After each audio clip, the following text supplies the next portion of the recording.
Happy Wednesday. Happy Wednesday. How you doing, love? Good. How are you doing? Good. I can't believe we're already halfway through the week. I know, I can't believe it either. How's your week been so far? It's been great. Had a super relaxing weekend, but I feel like I needed to get back into it, and I'm super excited that I feel like I've gotten a lot done already, which is a great thing. So I'm ready to parlay that into a couple more days of productivity and just sprint into the weekend. Good. We love a productive week. How about you? Great weekend? Great week so far? Yeah. Great weekend, good week, had the same feeling, wanted to get back into it. And when I feel like I have too much time off, I start kind of going stir crazy, wanting to get back to work. I know we've talked about that before, but it's still who I am. I always get bajiggity when I have too much time off, so I totally understand. Well, all right, guys, we are so excited that you're here with us today. As per usual, we're going to hop right into the wine before we introduce our topic. And I personally am very excited about the wine that we chose today. It is Hubert Meyer Cremant d'Alsace. This is what the bottle looks like. And one of my favorite things about this choice for today is that it's beautiful and elegant and amazing. And it's $21 and it's a bubble. So that is an amazing price point. So a little bit about Cremant, because I know bubbles and champagne in and of itself can be a bit elusive. So obviously you might have heard that champagne has to be done in Champagne in order to be called champagne. And Champagne is a region in France. Cremant is a category of French sparkling wine that is produced using the same method as champagne, but they can't call it champagne because it's not done in the Champagne region. There's 3 ways to make champagne. I won't go into the nuances of all 3, but my favorite and the most classic is method traditionnel. Cremants are all made method traditional, so are cavas. So if you're trying to ball on a budget and get a bubble that's reminiscent of a champagne, but you don't want to spend $100, which is typically the entry point for most good champagnes, this is a great alternative. And obviously the 3 grapes that make champagne are Pinot Noir, Chardonnay, and Pinot Meunier. This is a sparkling, so it's not using any of those grapes. It is actually using Pinot Blanc. And it's beautiful, you guys. This one is super, super elegant. The Meyer family who makes this dates back to 2022.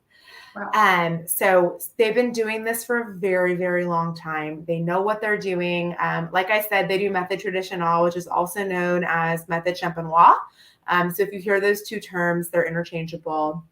They just converted to biodynamic in 2019. So that's a very, very hard metric to achieve. And it just drinks so beautifully fresh and crisp. It's going to have a little bit more body than a Prosecco or a Cava. So it's going to actually trick your mind into thinking that maybe it is a lovely champagne. Definitely going to get round pear and peach tones on this. And for me, I get a little bit of brioche on the back end. It gives it a lot more body. And I think that it's generally just a crowd pleaser. A lot of those bottles that you get at the store that are Prosecco or whatever to bring over for brunch are going to be in the $19 range anyway. So you may as well get them something that's actually beautiful and drinks well, and you'll impress people. It just really elevates the experience and shows the terroir very well. So highly recommend this one. And I'm super excited to be drinking it with you guys. Mm-hmm. Yeah, thank you, Jenny. I think that would be a nice podcast topic. Is you kind of teach us of all things champagne and go over the different ways. I will nerd out on that all day long, because if I always tell my husband, if you put a gun to my head and told me you can only drink one type of wine for the rest of your life, it would most definitely be champagne. I'm obsessed with champagne. Okay. I love champagne, especially at brunch. Yeah, it's the best. It's the best brunch cocktail ever. Okay, well, let's talk about our roses and thorns. Michelle, what was your rose and what was your thorn? Yes. So my rose over this past weekend is my boyfriend's sister came to visit us from Florida. We did all the New York City things. We went to a concert in Brooklyn where it was very late though. So The DJ set actually didn't start until like 1 a.m. and that's like out of my element. Like normally I am snoozing away by 8 or 9 p.m. So very late, but it was very fun. And then we went to brunch. But my thorn from all of that is I've learned that I'm way too old to be going out 4 nights in a row. And my body is definitely feeling the repercussions from it this morning. It's so unfair. Our bodies like totally give up on us and we're like, we can do it. We can do all the things. Yeah, exactly. But I feel like that's definitely something that we can talk about later in the topic today because I feel like it relates. What about you? Oh, yeah. So my rose from this past week was actually Sunday. I had like my ideal Sunday. And I feel like that is so rare to happen because there's just like work and family and things kind of just tug at you sometimes. But I woke up at a leisurely pace, had my coffee, I read a little bit, went to brunch at a new place that I hadn't been to that was aesthetically beautiful with 3 of my friends and my husband. It was beautiful, had the best time ever. And then we went shopping afterwards on South Congress, which I always love to like have a brunch and then go shopping. It's like my favorite activity. And we went over to their apartment complex and they live in one of those like bougie high rises downtown, which I live in the suburbs. So I like never got to experience that, but they have like a rooftop pool and we opened up a bottle of champagne and just like sat in the pool for like several hours, which is the only thing you can do in this heat. So loved it. And then I still got to bed at a reasonable hour, got my 8 hours of sleep. So I was obsessed with my Sunday, totally loved it. My thorn, I don't necessarily know that it's like from this week. I feel like it's been a culmination, but I haven't been consistently working out, which is like one of my non-negotiables.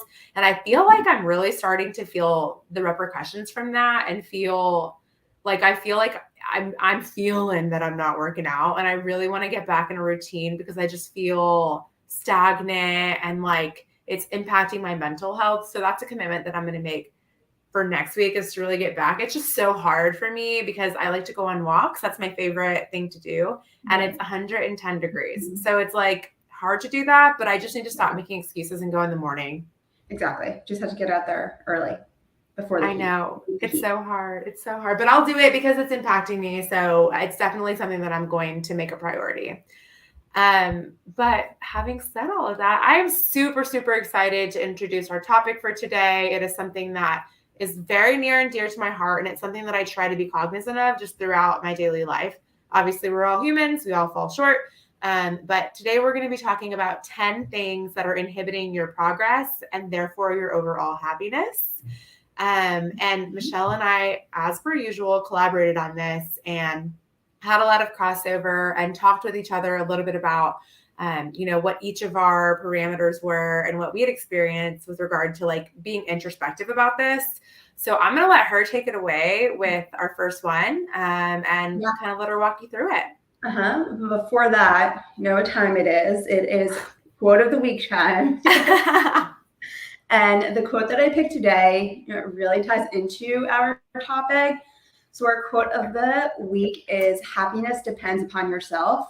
And that was by Aristotle. I think really these 10 things that we're going to talk to you about today, they're really inhibiting your progress. And in order to be happy, I think it really depends upon yourself. So we want to give you these topics so you could, try to stay clear of them so you could gain your happiness. Yeah, for sure. So I'll introduce the first one, and it is negative mindset and negative self-talk. And I will be honest, transparent. I think I've experienced all of these actually, like probably within like the past 5 or 6 years. I think I explained in a few episodes back where I was really like being detrimental to myself, and I noticed these kind of trends coming up, and I switched them around in order to make myself happy. And that negative mindset and negative self-talk, really, I was really doing that. So I would, say to myself, oh, can you really do this? You can't do this. And let me tell you, that leads to a lack of motivation and self-doubt. When you're telling yourself these things, it's like, what's the point of being motivated if you're just gonna, not believe in yourself? Yeah. And to piggyback off of what Michelle is saying, like, I know we've talked about the importance of negative self-talk or positive self-talk on the flip side of the coin before on here. But when you're perpetuating that, it's really easy to continue to perpetuate a habit when you're not living in your strengths. And when you're having negative self-talk, it creates a chain reaction of negativity that bleeds into other areas of your life. And I really, really do think that people underestimate the value of how you're talking to yourself. You are with yourself all the time. So the way that you talk to yourself is paramount. It's way more important than how you talk to anyone else, right? Because all the stories that you continue telling yourself over and over in your brain are going to perpetuate and bleed into other areas of your life. And I think that when it comes to negative self-talk and negative mindset, you have to have the capability of taking a negative situation and pulling out the good. And if there's nothing good in a negative situation, you have to pull out the lesson because it's there to teach you something, right? So my mom always said when I was growing up, you got to make lemonade. And I know that it's a cliche, but it's a cliche for a reason, right? Like you've got to figure out how to take whatever it is that's happening to you and twist it in a positive way or learn how you can in the future. And I think one of the things that is also a cliche, but I kind of took for granted is when you're learning lessons, when you're going through life and you seem to keep hitting this pole over and over again and you're not able to break through, the way that lessons work is if you are going to continue to learn the same lesson over and over again until it has gotten through. And that might look a different way, but every single time you go through something, if you have not internalized that and made a change, it's going to continually come up.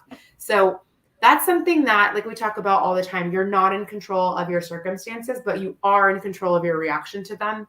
So that really goes hand in hand with this in terms of negative mindset, negative self-talk, and flipping that script to make it more positive, to put you in a position. And then once you have that outlook, that positive mental attitude, and it starts to bleed into other areas of your life, then you put yourself in a position where you are automatically lifted up from that, and it will impact your happiness, and it will make the goals that you're striving towards seem a lot more achievable.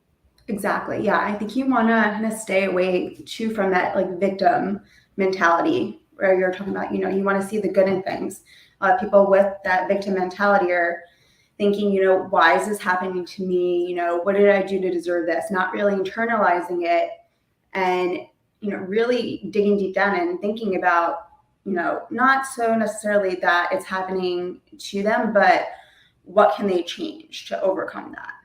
Yeah. And I think one good thing to promote a positive mindset, positive self-talk is, going over your affirmations and positive affirmations.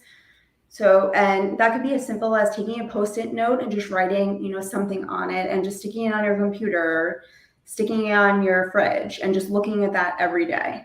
Or, when you're going back to that negative mindset, pull up your phone and read your affirmations. And I think that helps tremendously. It does. And I think like flipping the script in your brain of things aren't happening to you, they're happening for you. That was something that long time to internalize because it's so easy. Like think about it. I'll give you an example. I'm someone who likes to control things, right?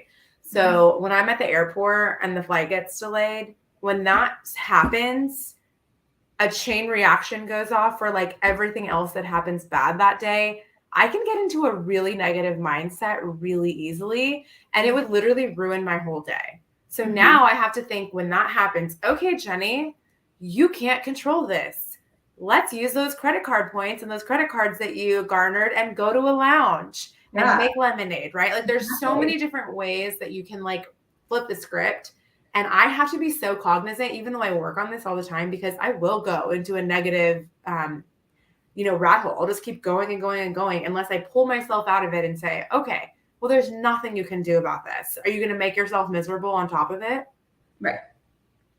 Exactly. Yeah. And that took me a while to kind of get over too, is about not being in control so often, knowing that things are, out of your control. The only thing that you can control is how you react to them or, things in your control.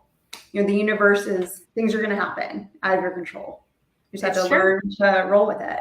Roll with the punches, y'all. Exactly. Go get some mimosas at the airport if your flight's delayed.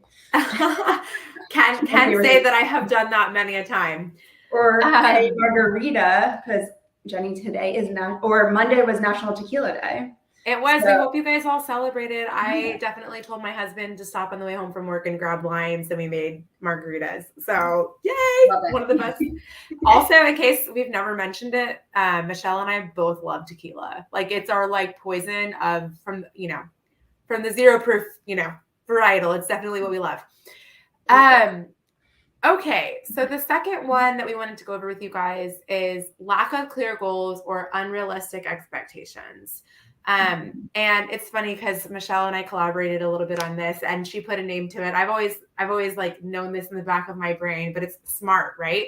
Making goals that are specific, measurable, attainable, realistic, and time-oriented. Mm-hmm. And when I tell you, this is of the utmost importance, you guys. You cannot make random basic goals that are not well thought out and that don't have a timeline, because if so, you're giving yourself permission to take as long as you want to achieve that result. And quite frankly, you haven't even delineated what the result is. It's just an idea. It's pie in the sky until you actually, give a name to it and put it in a framework that's actually digestible and can be attained. And then another thing that Michelle and I collaborated on, several weeks ago when we were talking about intentions and setting your intentions. So many people wait until January to talk about what they want to accomplish. And then they set and forget. They don't review their goals. They don't revisit them. They make them yearly. I would argue that, yes, yearly goals are important, but they mean nothing outside the context of setting closer spurts and shorter goals that can be attained on the journey to that year goal. So I always try to break those up as much as I possibly can. And I know Michelle and I, we work at the same firm, and both of us actually went through a mid-year review not too long ago where we looked at the goals that we set at the outset of the year and the quarterly goals thereafter that followed. And then we revisited them to check in and see where we were at. And that's so important, because if you don't do that, who else is checking your progress? Exactly. Right? Especially if you're an entrepreneur. Yeah. You're going to lose sight of those goals, real quick. Life gets in the way and you just forget about them. So I know what I like to do actually is I'd like to look at, in January, my annual goals, but then break it up by quarter, and then also break it up by month, week, and then even day. So daily, the night before, I'll go through and just not so much even goals, or just, things that I want to tackle the next day that eventually will lead me to those goals. And like Jenny was saying before, you don't want to be vague in your goal setting. You want to be very, very specific, down to the littlest detail even, and also timing. And you want to make sure that you're checking in, periodically with your goals. Absolutely. And if you need it, get an accountability partner, right?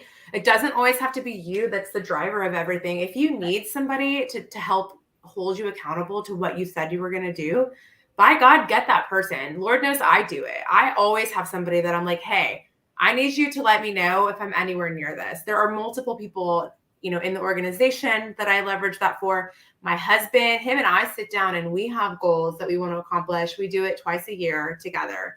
And they're more targeted towards our relationship and our marriage and what we want to accomplish as a family. But I think it's really important to kind of silo your life like that and talk about every aspect, because we are not just one thing, right? We have to make sure that we're taking full advantage of the fact that we are well-rounded humans and we have expectations in every category of our life. Definitely.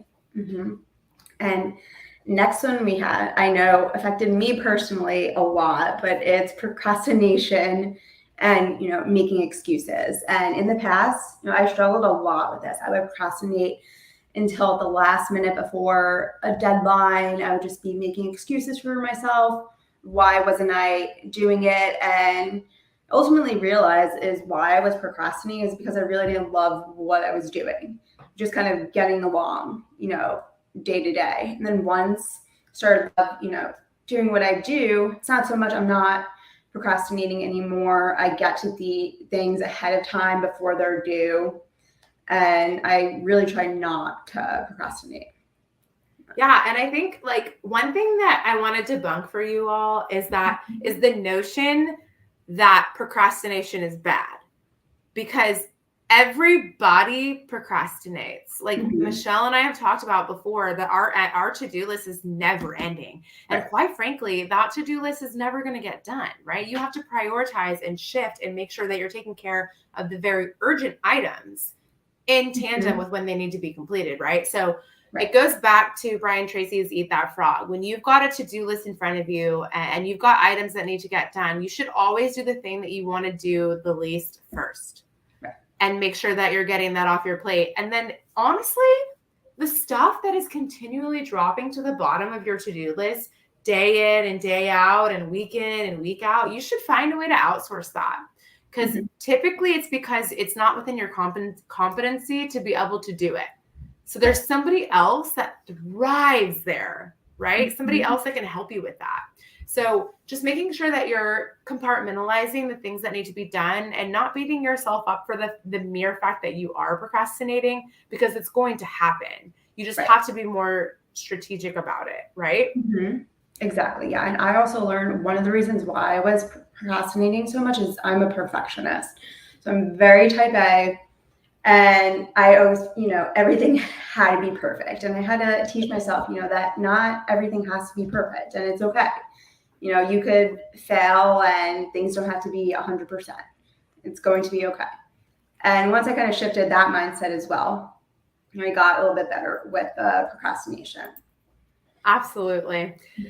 Okay, you guys, the next one is not living in the moment. And then I've endearingly termed this future tripping. So many of us only think about either the past or the future. It is really, really rare to have somebody who firmly is rooted in the present. And this is something that has been, quite frankly, a constant battle for me in my life. I am a future tripper. I am guilty of planning my next vacation when I'm still currently on a vacation.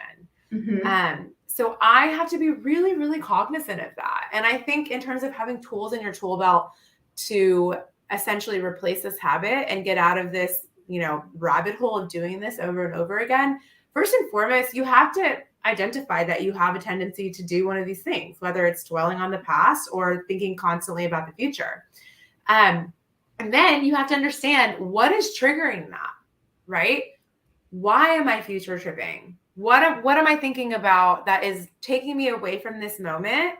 And then once you've identified kind of what those triggers are and what the behavior is, then you can pull yourself out of it, right? Like, I don't need to tell you guys that, time is the only resource that we don't get back. And we work really, really, really hard to put ourselves in scenarios, whether it's vacation, spending time with family, that we're going to gain enjoyment out of. And if you're not present for that, the point is moot, right? You're not engaging in something that is actually feeding you or fueling you.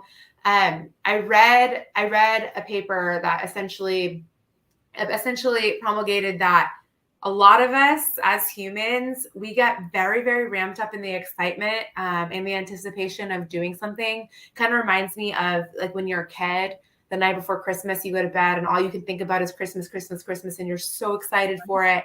And then invariably the next day, it's I don't want to say it's a disappointment, but it's never as good as you were building it up in your brain, because you spent so much time in earnest anticipation. And then when it actually got there, you almost get a little bit sad that you're in it, right? Because you've been excited for it for so long. And I think that reframing your anticipation and your expectations to actually just like, maybe your expectation becomes, I'm going to be fully present in this day, and I'm going to engage in the conversations with the people that I love. I'm going to do the activity that I have been anticipating, and I'm going to be fully present so that I can experience it. It's magical when that happens. And it happens very rarely for me unless I make a concerted effort. I'll give you guys another example.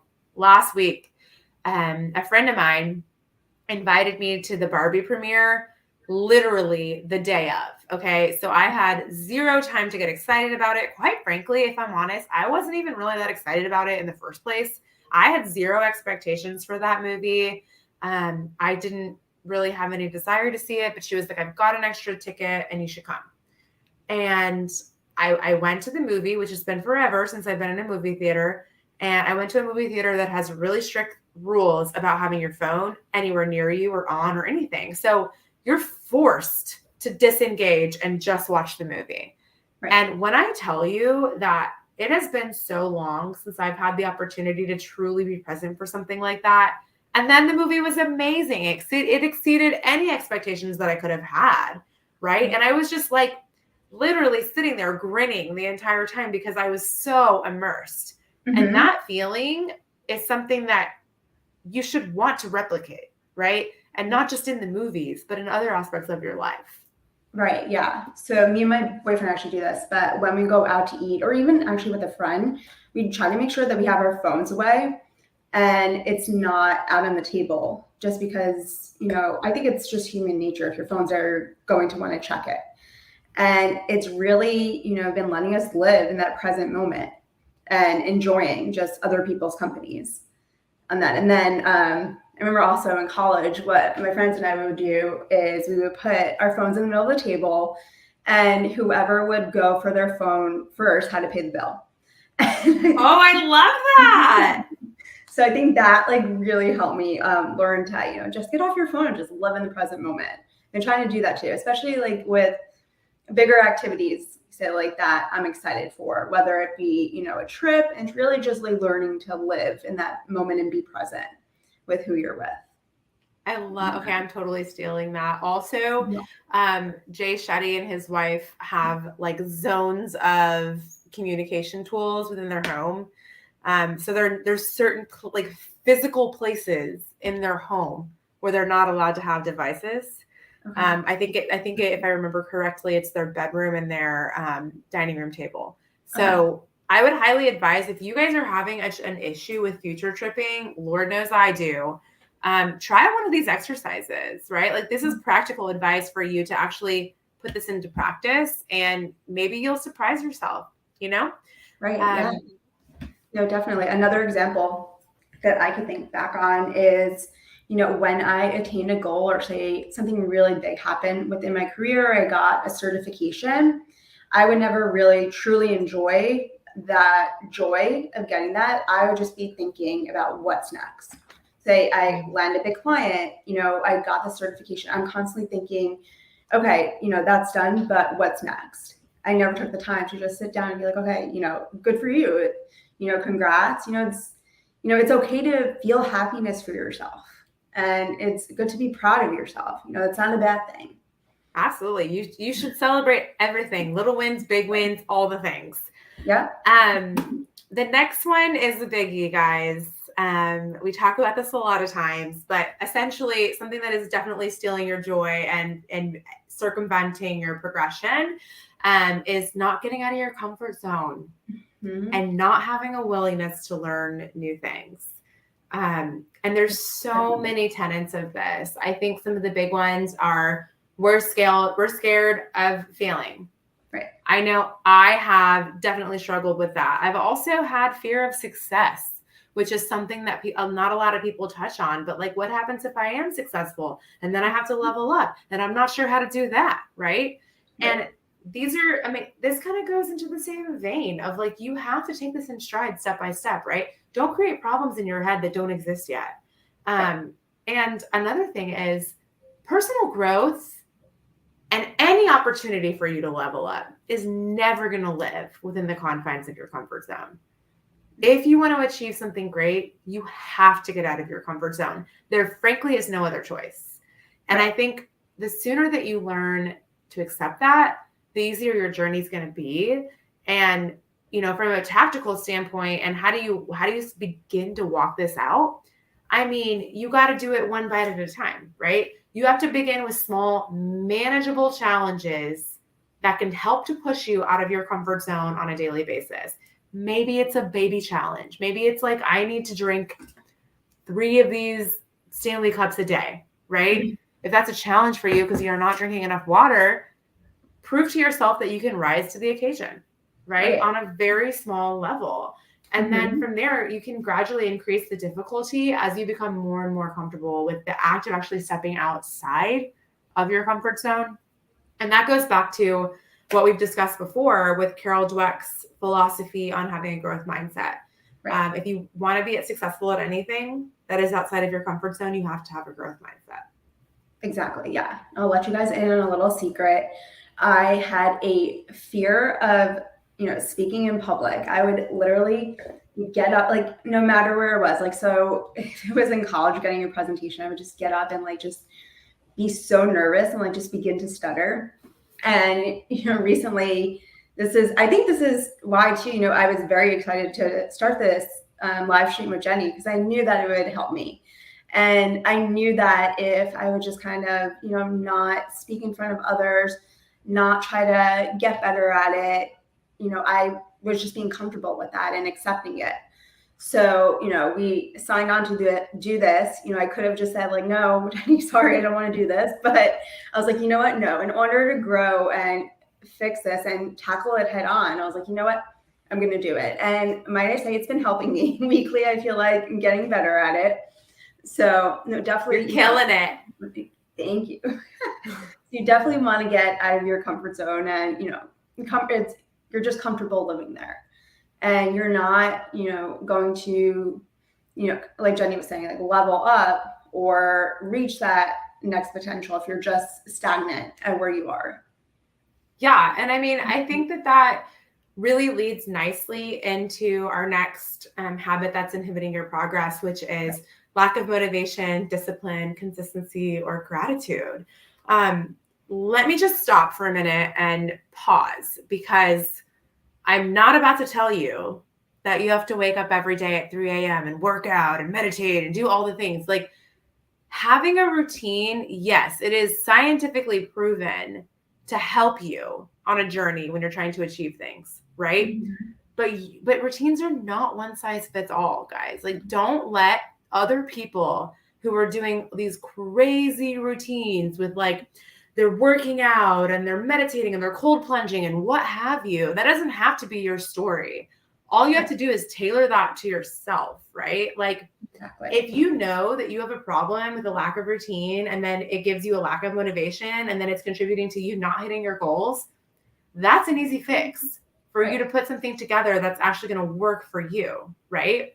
Exactly. I know for me personally, I don't necessarily thrive in having a daily routine the same as everyone else. Mm-hmm. There's kind of a middle ground for me. Like, I actually get really bored when I have the same routine every single day. And I actually, it contributes to my unhappiness if I'm doing the same thing every day. I like that I have spontaneity in my life and that I'm an entrepreneur and that's allowed, right? But just because my routine doesn't look the same every single day, I do have some non-negotiables that I try to hit every day. Mm-hmm. And you just have to kind of find out what that is for you. It's not a one size fits all. But I guarantee you, like, there is a component of discipline that is going to help you get to the next level. And you have to make sure you're walking that out. Exactly. Yeah. I always think that, discipline is greater than motivation. I think, you can be motivated and do something, but the motivation isn't necessarily say that you want to go to the gym every day. The motivation, you could be motivated, but discipline is going to get you there. I mean, there's a lot of times I wake up and say I scheduled a class for the next day. I'll wake up and be like, oh, I really don't want to do this. I just want to go back to bed. But, I think about my goals and my long-term goals of being healthy. Like, okay, you know what? No, this 45-minute workout class, I could go and do and get it done. And like I said, start small. I didn't, wake up and be like, okay, I'm going to go to the gym 7 days a week. Just, maybe move your body for an hour a day, or even smaller than that. Go take like a 20-minute walk, at any point of the day. Like Jenny was saying, you don't have to be one of these like, oh, I wake up at 4:30 a.m. I'm at the gym. I have my whole routine done by 10 a.m. And, if that's not for you, it's not for you. So learn to do what works for you. Yeah. Spoiler alert. You don't have to get up early if you're not a morning person. So long as you're framing your day in order to get all the things done you need to get done. I think that's so toxic when people like try to impart their routine on everybody else and say, this is what you should be doing. So I just want to dissuade you guys from thinking that's the only way to be successful.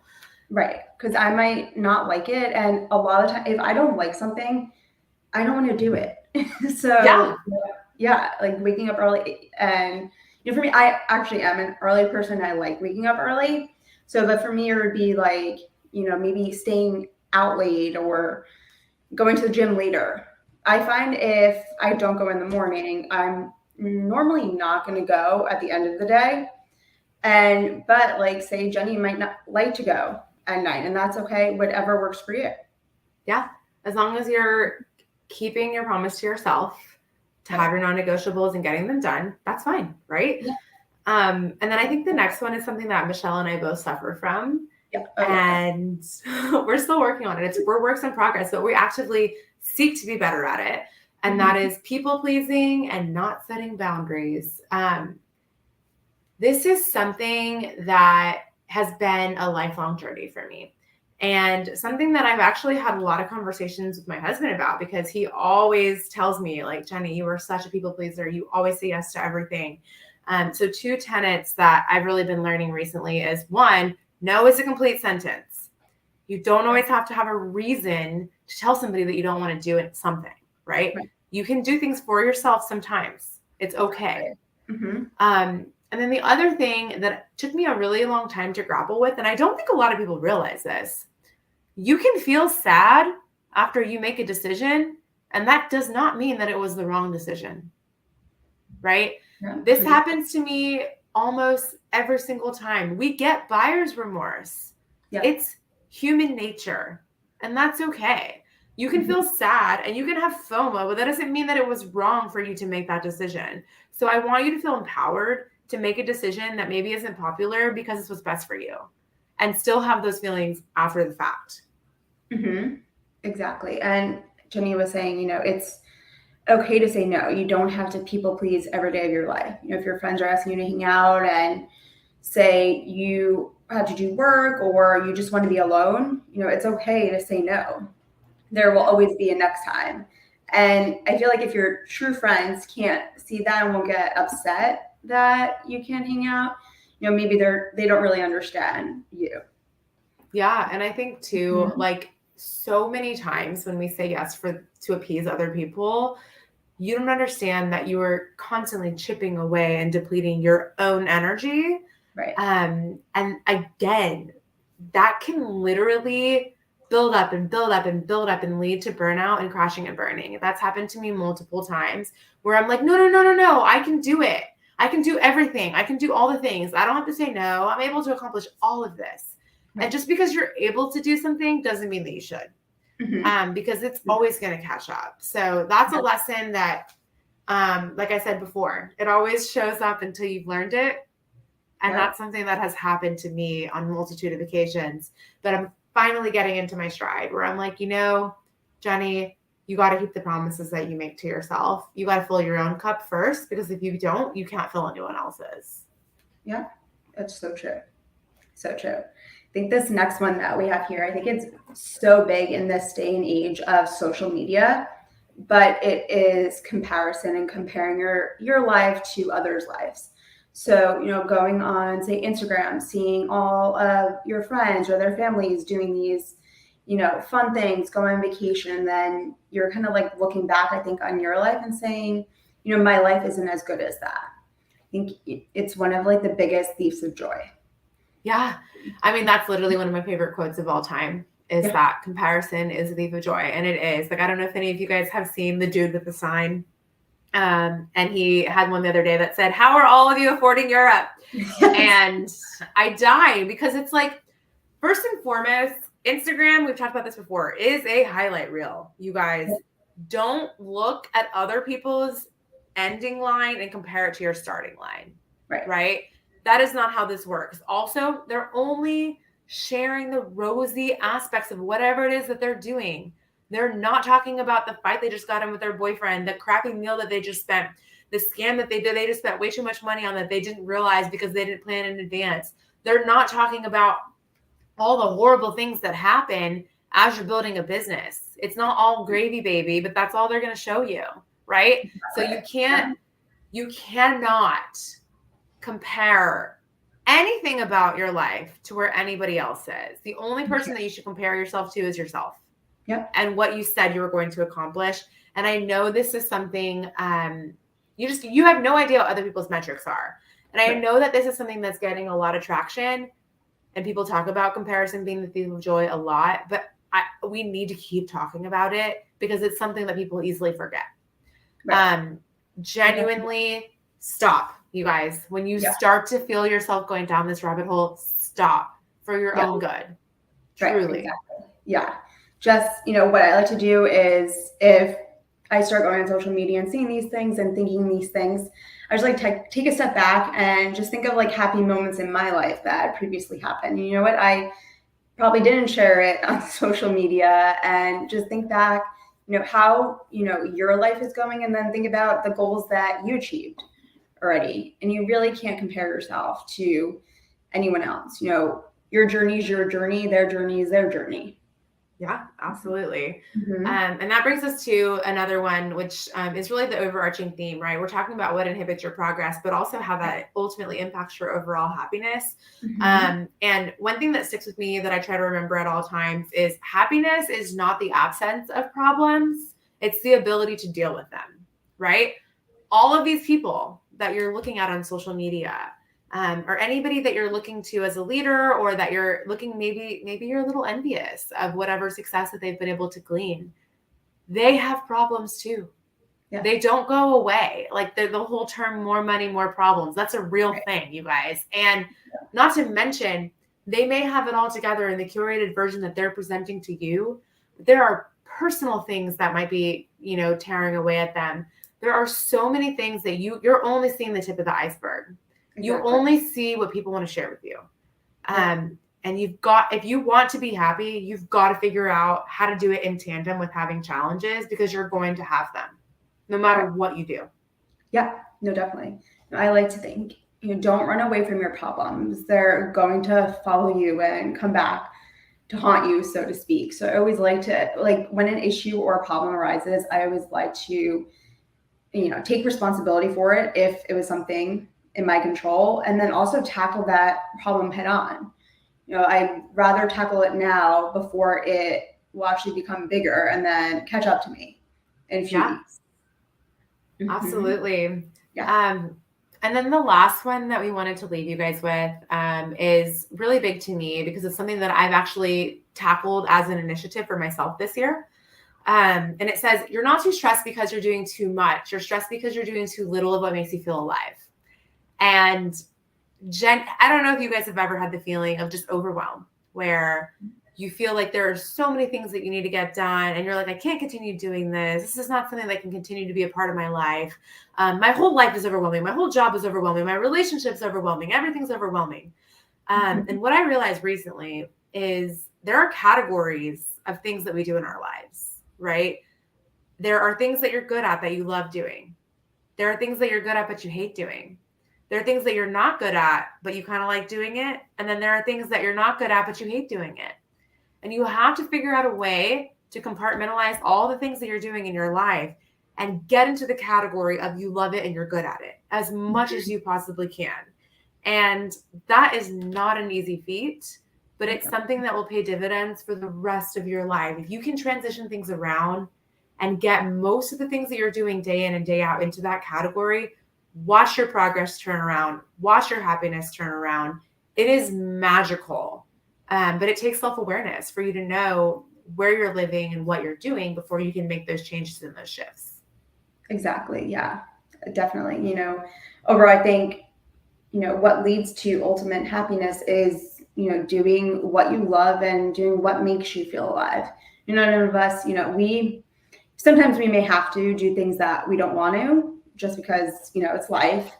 But overall, I think we could control the things if we don't want to do them, and we could say no to those things, and that will lead us to overall much more happiness in life.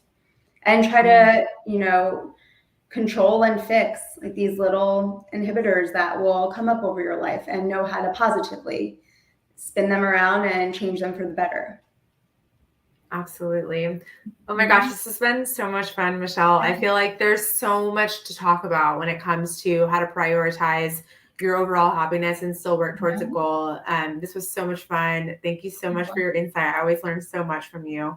Yes, And yeah, we're super excited to talk to you guys next week. And we've got a really amazing month of content coming up. We will share, as always, our wine picks, a couple days in advance so you guys can drink on our journey along with us. And thanks again for taking the time. Yes, thank you guys. See you next week. Enjoy the rest of your Wine Wednesday.